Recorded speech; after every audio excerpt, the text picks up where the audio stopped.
हाँ, हम गर्व से कहते हैं कि हम लोगों का ब्रेन वॉश करते हैं। मैं भी अपने प्रेमी के पीछे भाग रहा हूँ, ऐसा नहीं मैं बहुत अच्छा हूँ, मैं भी अपने प्रेमी के पीछे भाग रहा हूँ, लेकिन मेरे में थोड़ा डिफरेंस है। आप तो वृंदावन में रहते हैं, तो प्रभु जी आप नेपाल कैसे पहुँच गए? मेरे जो शिक्षा गुरु हैं वो पात्री प्रभु हैं, जो जी की आज्ञा से और प्रभु जी के आशीर्वाद से मेरे को नेपाल आने का सौभाग्य मिला। बहुत सारे टेम्पल्स में मैं गया हूँ। काठमांडू में जितने उत्साहित भक्त मिले, आज तक मुझे और कहीं ऐसे भक्त नहीं मिले। नहीं भगवान की, तो भगवान तो दिखते नहीं है। इस कपड़ा को बनाने वाला कोई फैक्ट्री होगा, उस फैक्ट्री के पीछे फैक्ट्री चलाने वाला कोई मालिक होगा। तो क्या इतना बड़ा संसार ऐसे ही आ गया? Push, PUSH, pray until something happen. Okay, Patri Prabhu बताते हैं भक्ति का मतलब है सबको जोड़ देना है, भगवान से जोड़ देना। हाँ, भक्ति का मतलब कुछ छोड़ना नहीं है, भक्ति का मतलब सबको जोड़ना है। हमने कुछ छोड़ा ही नहीं है, हमने तो सबको जोड़ा है। पहले मेरे फैमिली में 5 लोग थे, आज मेरे फैमिली में हो सकता है 5 करोड़ से अधिक लोग हैं। आप सोचिए कि जिस माता पिता ने हमको 25 साल 20 साल हमको पाला पोसा, उसके प्रति हम इतना सेवा का भाव रख रहे हैं, इतना कर्तव्य का भाव रख रहे हैं, तो जिस परम पिता ने हमको अनंत जन्मों से हमारा रक्षा कर रहा है, हर चीज़ हमको प्रदान कर रहा है, उस परम पिता की सेवा छोड़ दे क्या? अंत काले चमामेव स्मरं रुक्त्वा कलेवरम।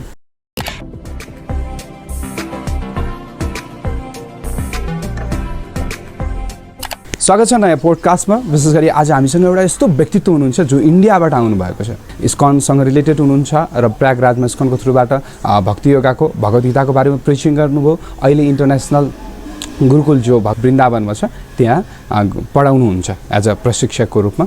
सो हरे कृष्ण प्रभु जी। हरे कृष्ण। बहुत बहुत स्वागत है नेपाल में आपको। हरे कृष्ण। प्रभु जी आप इस्कॉन से कैसे जुड़े और वृंदावन पहुँच के आप गुरुकुल के मास्टर कैसे बन गए, इसके बारे में संक्षिप्त में आपके परिचय दीजिए प्रभु जी। हरे कृष्ण। बहुत बहुत धन्यवाद आपका हमको अपने इस शो में बुलाने के लिए। और मेरा तो कोई क्वालिफिकेशन नहीं है, राधा रानी की कृपा से वृंदावन में है। मैं इस्कॉन में जुड़ा था 2016 में और लगभग, तो उस समय मैं पढ़ाई करता था, 8 या 9th में पढ़ाई करता था। तो उसी समय मुझे भगवत गीता प्राप्त हुई और उस समय मैंने भगवत गीता प्राप्त किया भक्तों से। फिर मंदिर आना शुरू किया प्रयागराज में, जो कि इलाहाबाद में है। तो वहाँ पे हमने भगवत गीता प्राप्त किया भक्तों से, फिर मंदिर आने लगे। वहाँ से फिर भक्तों ने हमको भक्ति में जोड़ा और फिर धीरे धीरे करके मुझे सेवा मिली वृंदावन में गुरुकुल में, जहाँ पे जो इंटरनेशनल गुरुकुल है इस्कॉन का, BGIS भक्ति वेदांत गुरुकुल इंटरनेशनल स्कूल। तो वहाँ पे मैं एज आश्रम टीचर सेवा करता हूँ। और ये राधा रानी की कृपा है, क्योंकि वृंदावन में ऐसे हर किसी को भगवान प्रवेश नहीं देते हैं। मेरे अंदर कोई क्वालिटी नहीं है, कोई क्वालिफिकेशन नहीं है, लेकिन राधा रानी की कृपा से हम वहाँ पे सेवा कर पा रहे हैं। ओके प्रभु जी। प्रभु जी एक क्वेश्चन प्रभु जी, आप तो वृंदावन में रहते हैं, उधर जाने के लिए लोग तरसते हैं, वो तो परम धाम है, उधर आप गुरुकुल में पढ़ा भी रहे हो, तो प्रभु जी आप नेपाल कैसे पहुंच गए? बिल्कुल सही बात है, वृंदावन परम धाम है और पूरे विश्व में सबसे बहुत महत्वपूर्ण स्थान है। तो भारत भी बहुत अच्छा भूमि है, लेकिन मैं नेपाल महत्वपूर्ण मेरे लिए इसलिए है क्योंकि मेरे जो शिक्षा गुरु हैं वो पात्री प्रभु हैं, जो कि नेपाल में आप सब लोग जो भी नेपाल से के डिवोटीज़ हैं मोस्टली, और प्रभु जी को तो पूरे विश्व में सब लोग जानते ही हैं। तो प्रभु जी से मैं कनेक्टेड हूँ और प्रभु जी की आज्ञा से और प्रभु जी के आशीर्वाद से मेरे को नेपाल आने का सौभाग्य मिला। मैं वृंदावन में जब भी रहता हूँ गुरुकुल में, तो प्रभु जी से प्रभु जी से बात हुआ मेरा, जब हमारा गर्मी का हॉलीडे जो होता है, समर वेकेशन होता है बच्चों का, वो जब स्टार्ट हुआ तो प्रभु जी ने बोला कि आप नेपाल जाइए, वहाँ पे भक्तों का संग बहुत अच्छा है। तो प्रभु जी ने मुझे बोला, तो इसलिए मैं नेपाल आया। और यहाँ पे भक्तों का संग सच में बहुत दिव्य है, बहुत आनंददायक है। यहाँ पे भक्त बहुत उत्साहित हैं, इसलिए प्रभु जी के आप सुनेंगे कि तो प्रभु जी अपने लेक्चर्स में बताते रहते हैं क्या है असली वृंदावन। असली वृंदावन वो है जहाँ पे भक्त लोग आपस में आकर के प्रेम पूर्वक भगवान की सेवा करते हैं। तो मुझे ऐसा नहीं लगता कि मैं वृंदावन से नेपाल आ गया, मुझे अभी भी लग रहा है कि मैं वृंदावन में ही हूँ। मैं और वृंदावन और आंतरिक वृंदावन में आ गया, क्योंकि कभी कभी क्या होता है, हम वृंदावन में भी रह करके हमारा जो मानसिकता है वो बाह्य हो जाता है, वो मोबाइल में चला जाता है, अलग अलग भौतिक चीज़ों में चला जाता है। लेकिन जब हम ऐसे इंथुजियास्टिक भक्तों के संग में आते हैं जो कि उत्साहित हैं, भले वो काठमांडू में हो या भले वो रशिया में हो, नेपाल में हो या पाकिस्तान में भी क्यों ना हो इस्कॉन के मंदिर, लेकिन अगर भक्त वहाँ पे अच्छे हैं, उनके संग में रहते हैं, तो वो वृंदावन है। प्रभुपाद ने हमको हर स्थान पे वृंदावन दिया है। तो ऐसा नहीं कि मैं नेपाल में आया हूँ, मुझे लगता है कि मैं वृंदावन में ही हूँ। ओके प्रभु जी, बहुत अच्छा आपने आंसर दिया।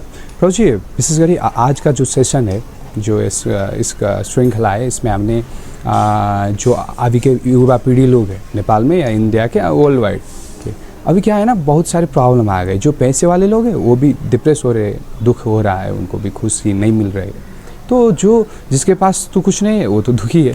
तो इसके विषय में आज हम छलफल करेंगे प्रभु जी। हाँ, इससे पहले आपको नेपाल कैसा लगा प्रभु जी? आपको मतलब डिवोटी यहाँ के कैसे लगे, राइट? उधर के डिवोटी मतलब उधर के माहौल और इधर के माहौल को आपको कैसे भाप सकते हो, मतलब नाप सकते हो प्रभु जी? तो देखिए, नेपाल का जो अगर आप देखें, Nepal never ending peace and love, वाह है ना। तो नेपाल तो एक दिव्य स्थान है, प्राकृतिक स्थान है। तो नेपाल में जब आप आते हैं, भगवान का ये जो इतना सुंदर प्रकृति भगवान ने बनाई हो, उसको हृदय से आप महसूस कर सकते हो। आप हमारे काठमांडू स्कॉल टेम्पल में देखिए, आसपास पूरे चारों तरफ पहाड़ों से घिरा हुआ है। सुंदर विग्रह है भगवान राधा गोविंद हरि के, श्री गौर निताय के, श्री जगन्नाथ बलदेव सुभद्रा मैया के, है ना। तो जब हम उनका दर्शन प्राप्त करते हैं तो ऐसा लगता है कि हम सच में वृंदावन में हैं, है ना। तो यहाँ पे जो भक्तों का, और जो आपने पूछा भक्तों का संग, तो मैंने मोस्टली इंडिया के बहुत सारे इस्कॉन टेम्पल में विजिट किया है। पूना, दिल्ली, लखनऊ, कानपुर, प्रयागराज, वाराणसी, बहुत सारे टेम्पल्स में मैं गया हूँ। और मुझे हर जगह हर एक मंदिर हमारा दिव्य है अपने आप में। लेकिन मेरा जो पर्सनल एक्सपीरियंस है उसके अकॉर्डिंगली मुझे नेपाल में आकर के, यहाँ काठमांडू में जितने उत्साहित भक्त मिले, आज तक मुझे और कहीं ऐसे भक्त नहीं मिले। मतलब की देन है। हाँ, तो यहाँ पे भक्त इतने उत्साहित हैं कि उनको नाचने के लिए बोलना नहीं पड़ता है कि अरे आइए नाचिए ना, वो स्वयं से उत्साह से डांस करते हैं। और आप कोने में खड़े रहोगे ऐसे तो आपको भी खींच के लेके आएंगे और डांस कराएंगे। तो ये यहाँ का सबसे अच्छा क्वालिफिकेशन है। अब भक्तों के बीच में प्रेम पूर्वक संबंध है, सबसे बढ़िया चीज़ ये है। बहुत अच्छा प्रभु जी, आपने बहुत अच्छा जानकारी दिया। हमके सुन के भी अच्छा लगा कि इधर के डिवोटी जो है वो बहुत इंथुजियास्टिक है। सो प्रभु जी, अब हम विषय वस्तु में प्रवेश करते हैं। मेरा उतना हिंदी तो अच्छा नहीं आता, पर आपको समझाने के लिए मैं हिंदी में बोल रहा हूँ। नेपाली लोग तो हिंदी जान लेते हैं, इसके लिए धन्यवाद प्रभु जी, आपने अच्छा बोला। प्रभु जी, अब हम विषय वस्तु में प्रवेश कर रहे हैं प्रभु जी की। हमारा फर्स्ट क्वेश्चन है कि लोग कहते हैं ना, मतलब भक्ति जो है आध्यात्मिक, वो तो बुढ़ापे में करने चीज़ है, राइट? तो ये अभी के टाइम में यंग एज से ही बच्चे जब जन्म होता है उससे ही भक्ति या आध्यात्मिक अभ्यास क्यों करनी चाहिए प्रभु जी? बहुत आपका रेलेवेंट प्रश्न है आज के समाज के लिए, क्योंकि ऐसा आज के समाज में ऐसी धारणा प्रचलित हो गई है कि जो भक्ति है, ये जो स्पिरिचुअलिटी है, धार्मिकता है, ये तो बुढ़ापे में करना चाहिए। जब पेट में आंत नहीं, मुंह में दांत नहीं, तब भगवत गीता खोलेंगे। जब आंखों से दिखेगा नहीं, चश्मे लगा, अभी से चश्मे लगा रहे तो बुढ़ापे में पता नहीं क्या होगा, है ना। तो ऐसा धारणा फैल गया है कि जो आज करेंगे सो कल करेंगे, कल करेंगे सो परसों, इतनी जल्दी क्यों करे, अभी पड़े हैं बरसों है ना। तो लोगों के मन में ऐसा मानसिकता बन गया है कि भक्ति हम अभी से नहीं करेंगे, हमारे लिए इम्पोर्टेंस नहीं है। लेकिन नहीं, हमको इस चीज़ को समझना चाहिए। हमको इस चीज़ को समझना चाहिए कि भक्ति अभी से क्यों करना चाहिए। जैसे कि अगर मान लीजिए हमको कैंसर हो जाए, भगवान न करे किसी को कैंसर हो लेकिन अगर हमको कैंसर हो जाए तो आपको दवाई उसका कब कराना चाहिए? जितना जल्दी हो सके उतना जल्दी कराना चाहिए, या फिर बुढ़ापे का इंतजार करना चाहिए? नहीं, वो तो अब जितना जल्दी, हाँ, जितना जल्दी हो सके उतना जल्दी हम कैंसर का इलाज खोजेंगे। उसी प्रकार से इस भौतिक संसार में हम दुख में पड़े हुए हैं। वो तो है, हर एक व्यक्ति दुख में है, हर एक व्यक्ति अस्त है, व्यस्त है, चारों खाने पस्त है, उसका दिमाग भ्रष्ट है है ना। हर जगह से बेचारा फ्रस्ट्रेटेड है, पैसा खूब है, जेब में मनी है, लेकिन दिमाग में शांति नहीं है। वो तो है, बाहर से बोलता है आई एम रॉकिंग, लेकिन अंदर रॉक भरा है है ना। तो उसको बाहर से अपने आप को प्रसन्न दिखाता है, लेकिन आंतरिक प्रसन्नता नहीं है। तो अगर कोई भक्ति को लेट कर रहा है, भक्ति को सोचता है कि बुढ़ापे में करेंगे, तो वो अपने प्रसन्नता को लेट कर रहा है। क्योंकि भक्ति जो है वो प्रसन्नता देने वाली है, उत्साह देने वाली है। तो अगर कोई भक्ति को छोड़ रहा है, भक्ति को सोच रहा है बाद में लेंगे, तो वो समझ लीजिए आप ऐसा सोच रहे हैं कि जैसे किसी मॉल में बहुत बड़ा ऑफर आया है, सब कुछ फ्री है, और आप सोच रहे हैं अरे नहीं, ऑफर ख़त्म होने दो, लास्ट 1 मिनट में जाएंगे ना। भक्ति कब, बुढ़ापे में हम बूढ़ा होता कौन है? सबसे पहले तो ये समझना चाहिए, जो मृत्यु के नज़दीक है उसको बुढ़ा कहते हैं। वो तो है, ये कहते हैं। तो क्या हम और आप मृत्यु के नज़दीक नहीं हैं? हर कोई मृत्यु के नज़दीक है। कोई अपने जीवन का गारंटी नहीं दे सकता कि मैं आगे आने वाले 5 साल तक जिंदा रहूँगा। तो इसलिए हमको समझना चाहिए कि अगर कोई इवन अगर फिर भी कोई सोचता है कि मैं बुढ़ापे में भक्ति करूँगा, तो समझ लीजिए कि आप बूढ़े हो चुके हैं, क्योंकि मृत्यु आपके नज़दीक है। कब हमारा मृत्यु आ जाएगा कुछ पता नहीं। इतने सारे संसार में आपदा आ रहे हैं, आप देख सकते हो कि कब किसका मृत्यु आ जाता है पता नहीं। तो आप बूढ़े हो चुके हो, भक्ति स्टार्ट करिए। तो भक्ति बुढ़ापे का चीज़ नहीं है, अभी का चीज़ है।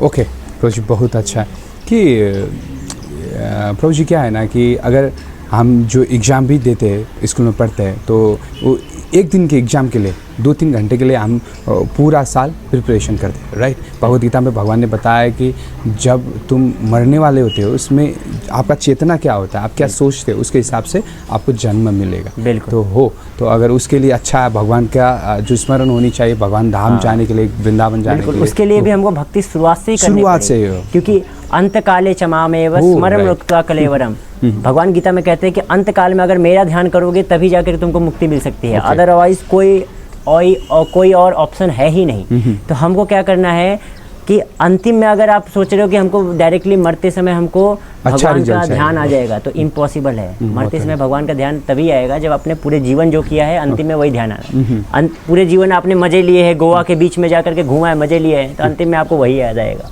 लेकिन पूरे जीवन जब हमने हरे कृष्ण मंत्र का जप किया है, माला पे कीर्तन में नाचा है, प्रसाद खाया है, तो अंतिम समय हो सकता है हमारे शरीर में इतना दर्द हो कि हम भगवान को याद न कर सके। लेकिन अगर हमने पूरे जीवन भक्ति किया है तो भगवान हमको याद करेंगे। ओके प्रभु जी, सुख में सुमिरन करें तो दुख काय को है। तो प्रभु जी अगला प्रश्न कि हाँ कि लोग भक्ति करनी चाहिए, ये तो आपने बता दिया, राइट। पर अब जो करियर के हम युवा जो लोग होते हैं वो करियर के स्टेज में होते हैं, अभी करियर का बहुत प्रेशर होता है, राइट, यंग एज में। तो वो करियर को भी साथ लेके जाए और भक्ति को भी साथ लेके जाए या आध्यात्मिक अभ्यास करते जाए, ऐसा कोई पॉसिबल है प्रभु जी? है उसमें दोनों ही चीज़ को बैलेंस करके ले जा सकते? देखिए, ऐसा बिल्कुल पॉसिबल है। ये प्रैक्टिकल चीज़ है भक्ति। ऐसा कोई प्रैक्टिकल चीज़ है भक्ति। ऐसा कोई ऐसा चीज़ नहीं है जो कि पालन करेंगे तो हमारी भौतिक चीज़ें छूट जाएंगी। जब हम भक्ति करते हैं तो हमारे भौतिक चीज़ें और अच्छे हो जाते हैं। ओके, है ना। तो आप संसार में बहुत सारे एग्जांपल्स देख सकते हो। हमारे इस्कॉन में जितने डिवोटीज हैं मैक्सिमम IITian हैं, IIT टॉपर्स हैं। गौरांग प्रभु हैं, अमोघ लीला प्रभु हैं, राधे श्याम प्रभु, अनेक एग्जाम्पल है। गौर गोपाल प्रभु हैं, अनेक एग्जाम्पल्स हैं जो विदेश से पढ़ के जो कि मतलब ऐसा जॉब किया उन्होंने, ऐसा पढ़ाई किया जो कि बाहर के लोगों का सपना होता है। वो तो है। तो ऐसा जॉब करने के बाद भी वो ब्रह्मचारी जीवन जापन करते हैं, भक्ति करते हैं। तो अगर हम भक्ति करते हैं तो इसका मतलब ये नहीं कि हमको पढ़ाई छोड़ देना है, सब कुछ छोड़ देना है। आपका हर एक चीज़ ऑटोमेटिकली अच्छा होता जाएगा। इसलिए जब हम भक्ति को जीवन में पालन करते हैं ना, तो हमारा जो समय है वो हम रेगुलेट कर सकते हैं कि हमको कितने देर तक पढ़ाई करना है, कितने देर तक खेलना है, कितने देर तक क्या करना है, किस समय क्या करना है, हम उस चीज़ को रेगुलेट कर सकते हैं। पंखा चलाते हैं ना घर में, तो पंखा में अगर रेगुलेटर ना हो और स्विच ना हो और हमेशा चलता रहे 2 दिन 3 दिन चल रहा है, फिर जल के खराब हो जाएगा। उसी प्रकार से इस शरीर को चलाने के लिए एक रेगुलेटर है, वो है भक्ति। रेगुलेट करना पड़ेगा अपने टाइम को, रेगुलेट करना पड़ेगा अपने टाइम को कि किस समय हमको भक्ति करना है, किस समय हमको पढ़ाई करना है। जब पढ़ाई करना है तो पढ़ाई करना है, भक्ति करना है तो भक्ति करना है ना। तो भक्ति का मतलब ये नहीं कि सब कुछ त्याग देना है, भक्ति का मतलब ये नहीं सब कुछ छोड़ देना है। भक्ति का मतलब है सबको जोड़ देना है, भगवान से जोड़ देना। हाँ, भक्ति का मतलब कुछ छोड़ना नहीं है, भक्ति का मतलब सब कुछ जोड़ना है। हमने कुछ छोड़ा ही नहीं है, हमने तो सबको जोड़ा है। पहले मेरे फैमिली में 5 लोग थे, आज मेरे फैमिली में हो सकता है 5 करोड़ से अधिक लोग हैं। क्योंकि हम जिस भी देश में जाते हैं, जिस भी मंदिर में जाते हैं, वहाँ पे हमको एक नया भक्तों का संग मिलता है, नया परिवार मिलता है। आप भक्ति नहीं करोगे तो आप अपने समझ लीजिए आप बहुत छोटे से कुटिया में रह रहे हो और भक्ति करना शुरू कर दिया, इस्कॉन में जुड़ गए, तो हमारा जहाँ जहाँ मंदिर है, आप जहाँ जाएंगे वहाँ पे आपको एक नया घर मिलेगा। तो भक्ति का मतलब ये नहीं कि सब कुछ छोड़ना है। भक्ति करेंगे तो आप हर एक चीज़ को रेगुलेट कर पाएंगे और पढ़ाई भी अच्छे से हो पाएगी। इसका जो जीता जागता एग्जाम्पल आप हो। वह कहाँ से प्रयागराज से इधर नेपाल में आके भी एक अच्छा माहौल फैमिलियर ऐसा प्राप्त किया। तो प्रभु जी अब आपने बता दिया कि भक्ति करनी है, राइट, वो तो समझ आ गया।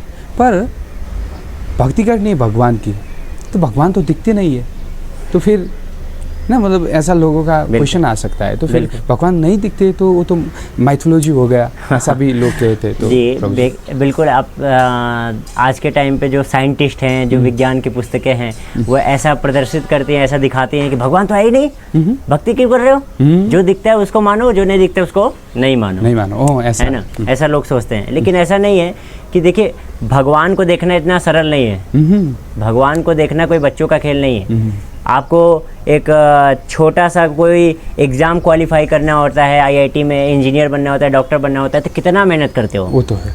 और भगवान जो परम पुरुषोत्तम भगवान है, तीनों लोगों के स्वामी है, पूरे ब्रह्मांड के मालिक हैं, और हम चाहते हैं कि भगवान हमको आके अपना ऐसे दर्शन दे दें। क्या भगवान ऐसे इतने सस्ते हैं क्या? नहीं, उनको देखने का एक प्रोसेस है। तो भक्ति भगवान को देखने का एक प्रोसेस है, भक्ति भगवान को देखने का प्रोसेस है। तो जिस प्रकार से अगर किसी को इंजीनियर बनना है और इंजीनियर बनने के बाद काम करता है तो उसको जॉब मिलता है, फिर नौकरी पाता है, फिर पैसा पाता है। उसी प्रकार से जब हम भक्ति करना शुरू करेंगे तब हमको भगवान को देखने का, हमारे आँखों में वो दृष्टि आएगा। जब भगवान ने, कृष्ण ने अर्जुन को अपना विश्व रूप दिखाया तो उससे पहले अर्जुन के पास दिव्य चक्षु नहीं थे। भगवान ने बोला कि तुम मुझे नहीं देख सकते क्योंकि तुम्हारे पास दिव्य चक्षु नहीं है। तो भगवान ने उनको दिव्य चक्षु पहले दिया ताकि वो भगवान के इस तेज को संभाल सके। तो हम अगर भगवान हमारे आगे आके खड़े भी हो जाएंगे तो हम नहीं भगवान को पहचान पाएंगे। भगवान का दर्शन तो दुर्योधन ने भी किया, भगवान का दर्शन रावण ने भी किया, लेकिन उसका मेंटेलिटी क्या था? अरे ये तो मेरा दुश्मन है। तो इवन भगवान हमारे सामने आ जाएंगे फिर भी हम नहीं पहचान पाएंगे। तो अगर हमको अपना भगवान को हमको दर्शन करना है तो कलयुग में दर्शन करने का एक उपाय है। दर्शन का मतलब है कानों से दर्शन करिए। कानों से दर्शन, जब हम कृष्णा हरे कृष्णा ये बोलते हैं तो हम कानों के द्वारा भगवान का दर्शन करते हैं, क्योंकि अभिन्न नाम नामित्वम, भगवान के नाम में और भगवान में कोई अंतर नहीं है। वो तो है। तो अगर आप भगवान के नाम का दर्शन कर रहे हैं अपने कानों से, इसका मतलब है भगवान का रूप का दर्शन हो रहा है। ओके, कलयुग में। हाँ, कलयुग में, क्योंकि हमारा आँख इतना क्वालिफाई नहीं है कि हम डायरेक्टली भगवान को देख सकें। हमारा आँख इतना भी क्वालिफाई नहीं है कि हम थोड़ा दूर की चीज़ देख पाएँ। मुझे चश्मा लगाना पड़ता है, दूर की चीज़ें उतना स्पष्ट नहीं दिखेगी, है ना।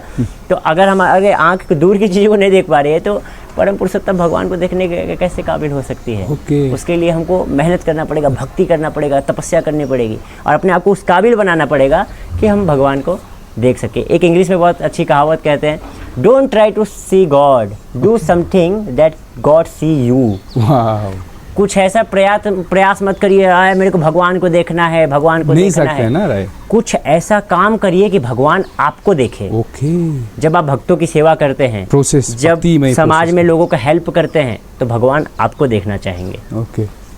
अगर लॉजिकली भी सोचे प्रभु जी कि साइंटिस्ट क्या बोलता है कि साइंस जो बोलते हैं कि मतलब हर चीज़ के बनने की एक प्रोसेस होती है, कुछ कारण तो होती है ना।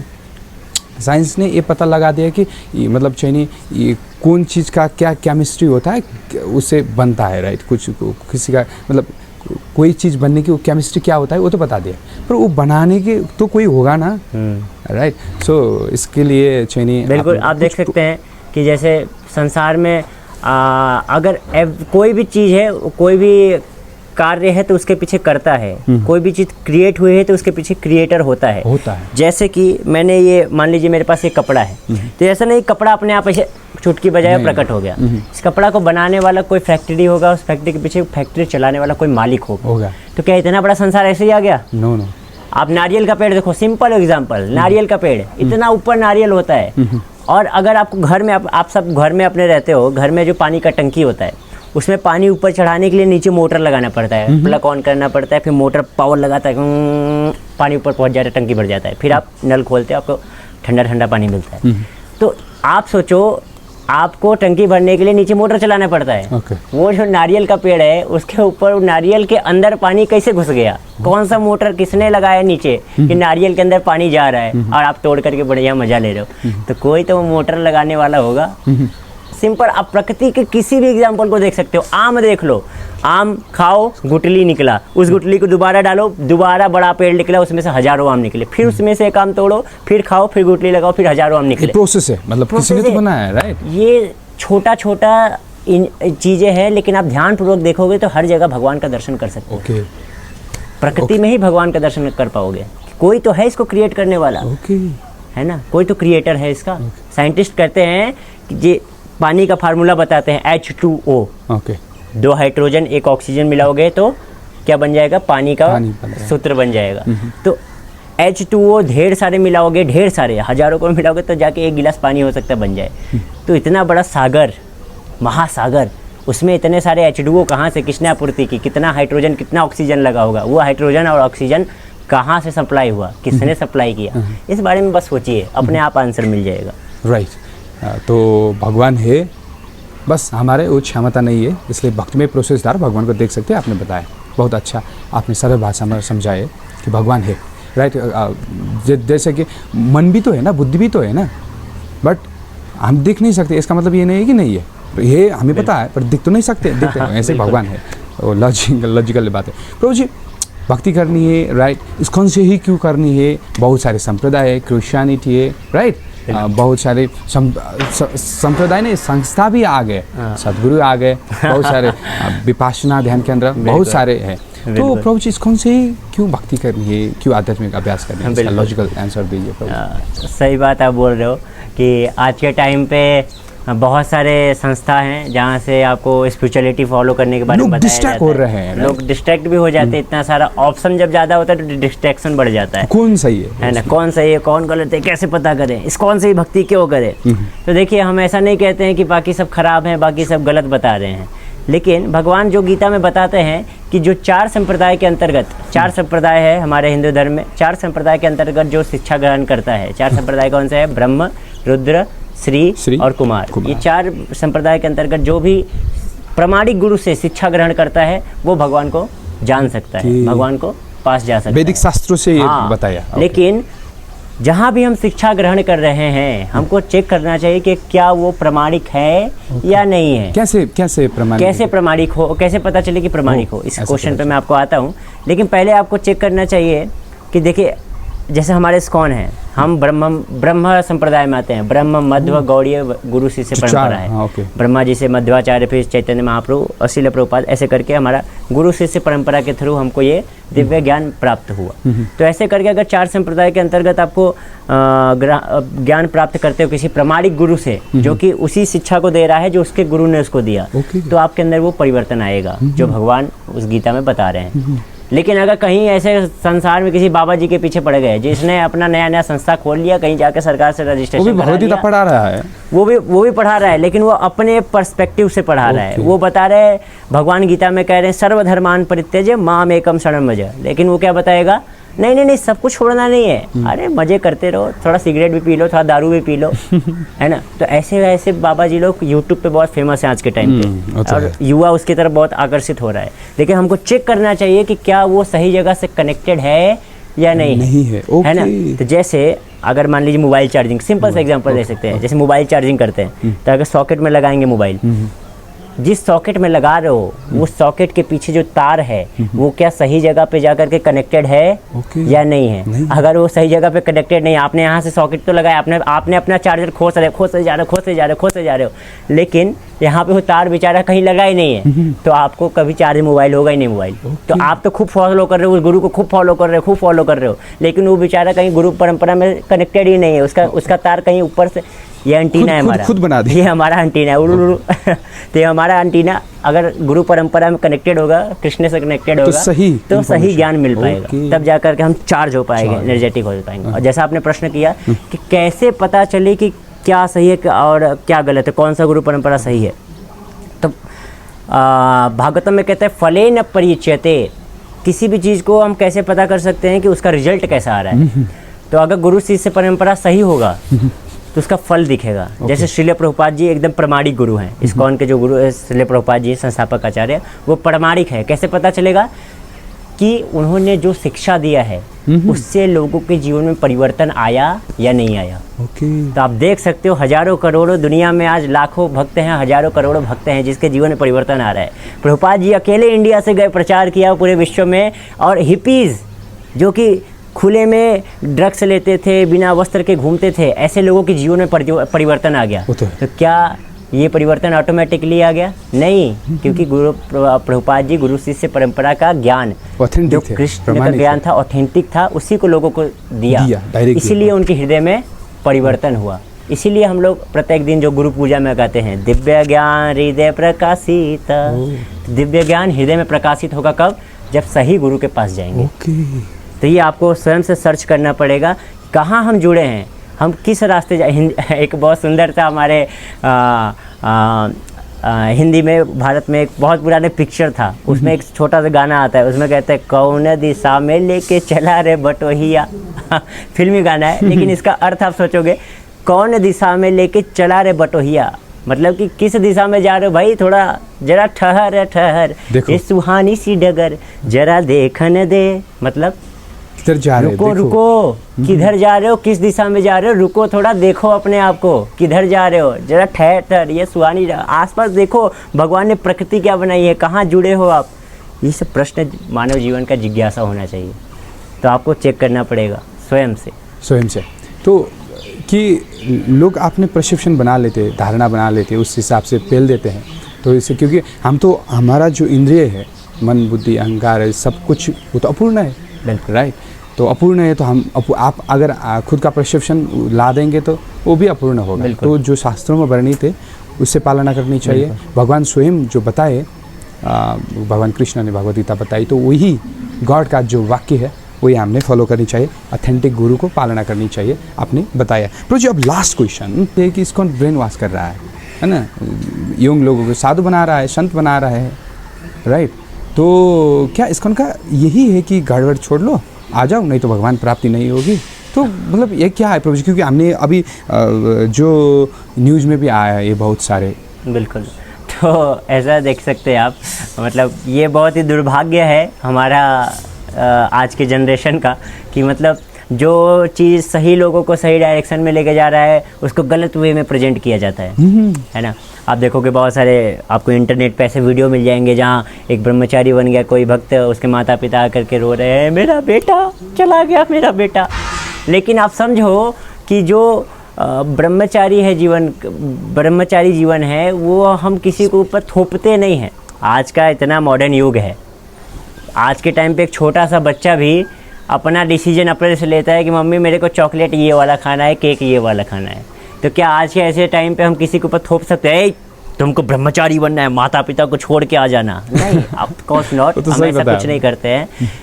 देखिए, इस्कॉन में जो मैक्सिमम लोग हैं, 99% लोग गृहस्थ हैं, जो शादीशुदा हैं, घर वाले हैं, बाल बच्चे हैं, परिवार चला रहे हैं, बिजनेस कर रहे हैं। इवन आप सिंपल सा एग्जांपल आपको देता हूँ, गूगल पे जाइए, सर्च करिए एल्फ्रेड फोर्ड। फोर्ड कंपनी जो कार का मालिक है, वो उनके मालिक हैं एल्फ्रेड फोर्ड। वो गृहस्थ हैं, वो धोती कुर्ता पहनते, तिलक लगाते हैं, प्रभुपाद जी के डिसाइपल हैं। और जो हमारे इस्कॉन का मायापुर का मंदिर बन रहा है उसमें बहुत सारा कंट्रीब्यूट कर रहे हैं, इतने बड़े कंपनी के मालिक। तो वो भी गृहस्थ हैं, वो भी अपने पत्नी बच्चों के साथ में हैं। तो आप सिंपल देख सकते हो, बड़े बड़े लोग हैं जो कि गृहस्थ जीवन में। तो ऐसा नहीं है कि हम लोगों को ब्रह्मचारी बनाने के लिए फोर्स करते हैं।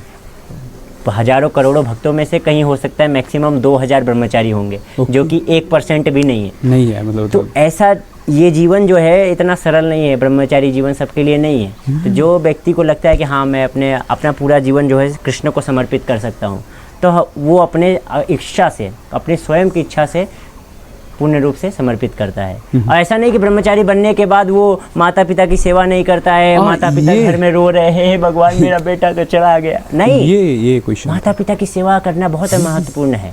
लेकिन आप सोचिए कि जिस माता पिता ने हमको 25 साल 20 साल हमको पाला पोसा, उसके प्रति हम इतना सेवा का भाव रख रहे हैं, इतना कर्तव्य का भाव रख रहे हैं। तो जिस परम पिता ने हमको अनंत जन्मों से हमारा रक्षा कर रहा है, हर चीज़ हमको प्रदान कर रहा है, उस परम पिता की सेवा छोड़ दे क्या? उस परम पिता की सेवा माता पिता की सेवा से ऊपर है। इसका मतलब ये नहीं माता पिता को छोड़ना है, माता पिता को परम पिता से जोड़ना है। तो हर किसी को कृष्ण से जोड़ना ही हमारा काम है। जहाँ तक रही बात ब्रेन वॉशिंग की, तो हाँ, हम गर्व से कहते हैं कि हम लोगों का ब्रेन वॉश करते हैं। क्यों करते भाई? क्योंकि ब्रेन बहुत गंदा हो गया है, मैला हो गया है, उसके अंदर काम क्रोध लोभ मोह मद माश्चर्य ये सब प्रकार की गंदगी भरी पड़ी है। इतना आज का युवा पीढ़ी आप जाके देखिए, पूरा मोबाइल ले लिया है, माता पिता से दूर जाके शहर में रह रहा है, पोर्नोग्राफी देख रहा है, और घर पे बता पढ़ाई बढ़िया चल रहा है और अंदर जाके मोबाइल में गंदा गंदा चीज़ देख रहा है, लड़की का संग कर रहा है और सिगरेट दारू पी रहा है। इतना ज़्यादा समाज निचले स्तर पे जा चुका है कि उसको हायर चीज़ के बारे में सोचने का कोई समय ही नहीं है। बस खाओ, पेट भरो और ज़िंदगी जियो, बस इसी चीज़ में मरता जा रहा है व्यक्ति। तो इतना ज़्यादा दिमाग गंदा हो चुका है लोगों का। आप देखिए आए दिन आपको पेपर में मिलेगा कि 8 साल के बच्ची के साथ दुष्कर्म हुआ, 4 साल के बच्ची के साथ दुष्कर्म हुआ। तो ऐसा इतना दिमाग गंदा हो गया लोगों का। तो क्या इस गंदे दिमाग को साफ़ करने के लिए लोगों की आवश्यकता है? तो बिल्कुल है। और हम है वो धोबी, हम है वो वॉशरमैन जो गंदे दिमाग को पकड़ के धुलते हैं। तो ऐसा वॉशरमैन हम हैं, हम आपके सेवक हैं, हम आपका ब्रेन वॉश करते हैं।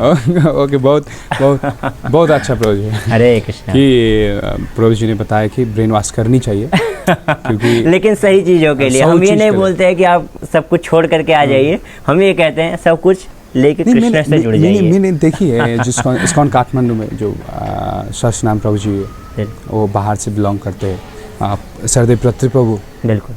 वहाँ पत्री प्रभु को भी अगर हम कहानी बैकग्राउंड देखें तो उन्होंने माता के जो आम माता के लिए, बिल्कुल, माता पिता के लिए बहुत कुछ किया है। सहस्त्रनाम प्रभु तो माता को यहीं रखे। आप देखिए इस्कॉन में जितने भी ब्रह्मचारी है ना, आप पात्री प्रभु ले लीजिए, जितने भी कोई भी ब्रह्मचारी का एक सिंगल एग्जाम्पल आप उठा के देखिए। अगर किसी माता पिता के 2 बेटे हैं ना, जो कि एक बेटा है भौतिक कार्यों को अच्छा से कर रहा है, नौकरी वगैरह कर रहा है, और दूसरा बेटा है जो आध्यात्मिक जीवन का पालन कर रहा है, ब्रह्मचारी बन गया। तो आफ्टर सम टाइम पीरियड, कुछ टाइम के बाद ऐसा देखने को मिलता है कि जो भौतिक कार्य में लिप्त था वो अपने माता पिता को सोचता है, अरे यार ये कहाँ से मेरे ऊपर बोझ बन गए। उसकी पत्नी कहती है डार्लिंग यार तुम माता पिता को क्यों रखते हो हमारे साथ, उसको डालो वृद्धाश्रम में, पैसा दे दो, हम लोग मजा करेंगे। तो क्यों? क्योंकि उसका जो मन है वो भगवान में नहीं लगा था, तो वो अपने माता पिता को भी एक भौतिक दृष्टि से ही देख रहा है। लेकिन जो बच्चा आध्यात्मिक जीवन में है, जो भगवान की सेवा कर रहा है, तो वो न केवल अपने माता पिता को, संसार के हर एक व्यक्ति को इस रूप से देखता है कि उसके अंदर कौन है? कृष्ण विराजमान है। तो वो केवल अपने माता पिता का सम्मान नहीं करेगा, वो पूरे दुनिया को अपने जितने भी लोग होंगे सबको अपना माता पिता, अपना भाई बंधु मानेगा। समदर्शी। तो समदर्शी, पंडितः समदर्शी न, सबके लिए प्रति समदर्शी होगा और सबकी सेवा करेगा। तो वो जो ब्रह्मचारी होते हैं वो अपने माता पिता का अधिक सम्मान करते हैं, अधिक सेवा करते हैं। उनके हृदय में अपने माता पिता के प्रति अधिक सम्मान होता है। और वो कभी कभी माता पिता को नहीं समझ आता है, लेकिन कुछ टाइम के बाद अपने आप समझ आ जाएगा, है ना। पहले इस्तेमाल करें फिर विश्वास करें। तो जब आप अभी लोगों को नहीं समझ आता है कि हमारा बच्चा अगर आध्यात्मिक जीवन में जा रहा है तो उनको लगता है कि बहुत गलत काम कर रहा है। लेकिन मैं आपको गारंटी दे रहा हूँ, जो भी माता पिता हैं अगर वो अपने बच्चे को इस चीज़ में प्रोत्साहन देंगे, क्योंकि आज का जो कलयुग है इतना ज़्यादा प्रभावशाली हो गया है कि अगर आप अपने बच्चों को आध्यात्मिकता में नहीं डालेंगे तो वो निश्चित रूप से इतना गंदा काम करेंगे कि आपको उनके ऊपर शर्म आएगा कि मेरा बच्चा ही है। लेकिन अगर आप आध्यात्मिकता में उनको पुश करेंगे, PUSH, pray until something happen. Patri Prabhu बताते हैं प्रे अंटिल समथिंग हैपन। अपने बच्चों को आध्यात्मिकता में भेजिए और उनके लिए प्रार्थना करिए कि भगवान ये मेरा बेटा है, आपको समर्पित है। तो भगवान आपकी रक्षा करेंगे। ऐसा नहीं है आपके बच्चे आपको छोड़ के चले जाएंगे, आपका कोई देखभाल करने वाला नहीं है। तो मैं प्रत्येक माता पिता से भी ऐसा रिक्वेस्ट करता हूँ जो कि ऐसा सोचते हैं कि हमारे बच्चे अगर आध्यात्मिकता में चले गए, इस्कॉन में चले गए तो दोबारा आएंगे नहीं हमसे मिलने के लिए। नहीं, ऐसा नहीं है। आपसे रिक्वेस्ट है, मैं समझ के देखिए। आप कभी मंदिर आइए, भक्तों के साथ बैठिए, उठिए, उनसे बातचीत करिए। हम एलियन नहीं है, दूसरे प्लानिट से उतर के नहीं आ गए, हम भी इसी प्लानिट के हैं, यही रहने वाले हैं, आपके बीच के हैं और आप लोगों की सेवा करने के लिए हम अपना जीवन समर्पित कर रहे हैं। तो आप स्वयं मंदिर आइए, प्रसाद पाइए और अपना जीवन धन्य बनाइए और लोगों का जीवन भी धन्य बनाइए। हरे कृष्ण। आपने प्रभु जी ने सही कहा कि प्रभु जी कि जो अभी का यूथ वर्ग है, जो स्पिरिचुअलिटी नहीं होने के कारण वो माता पिता ने भी संस्कार नहीं दिया, इसलिए भौतिक बन गए, अनुभव को बोझ मानते हैं, राइट।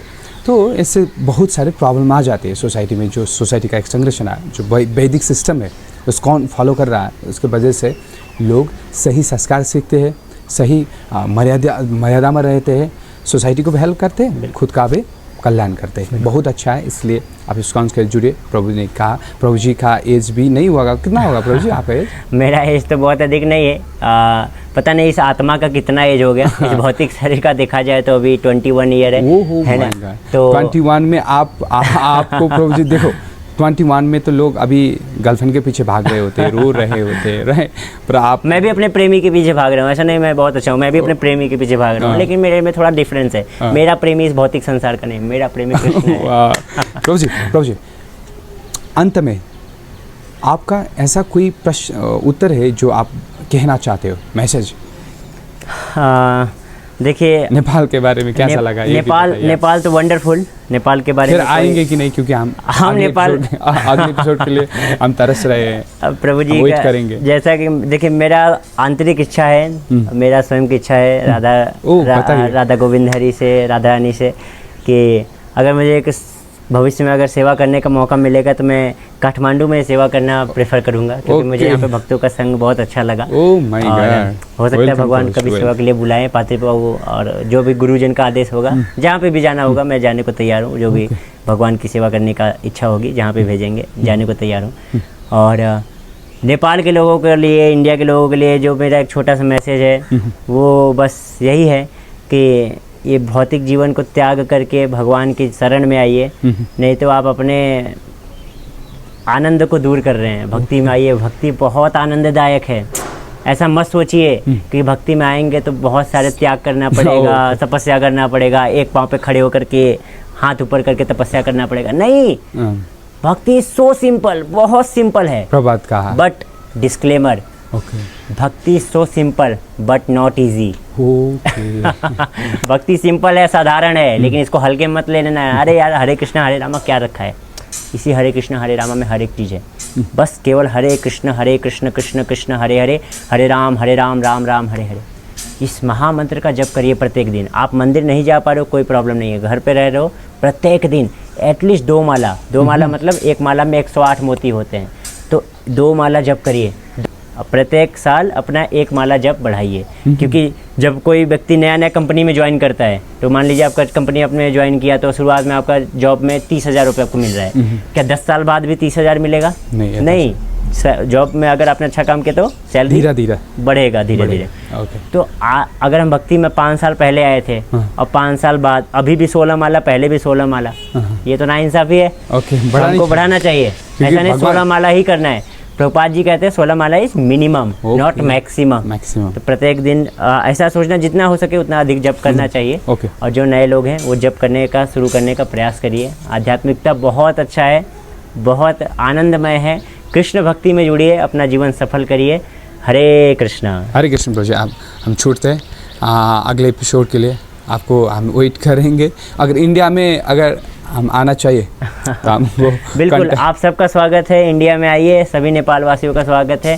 सभी लोग भारत आइए, विशेष वृंदावन में, अगर विशेष रूप से वृंदावन आइए। वृंदावन में हमको कभी सेवा का अवसर दीजिए, हम गुरुकुल में वहाँ पे अभी नंबर भी डाल देंगे। प्रभु जी नंबर आपको अगर कंटेस्ट तो बताइए, दे सकते हो। जब भी किसी भक्त को आना हो तो हमको सेवा दे सकते हैं। हम आपके दास हैं, आपके सेवक हैं। हम हमारे अंदर कोई क्वालिफिकेशन नहीं। मैंने जो भी बोला उसमें अगर कोई त्रुटि हुई है, जो भी सीनियर डिवोटीज देख रहे हैं, जो भी मुझसे त्रुटि हुई, क्योंकि मेरे अंदर कोई क्वालिफिकेशन नहीं बोलने का। मैंने जो श्रवण किया है उसी चीज़ को ट्राई किया कि एज इट इज़ प्रस्तुत करने का।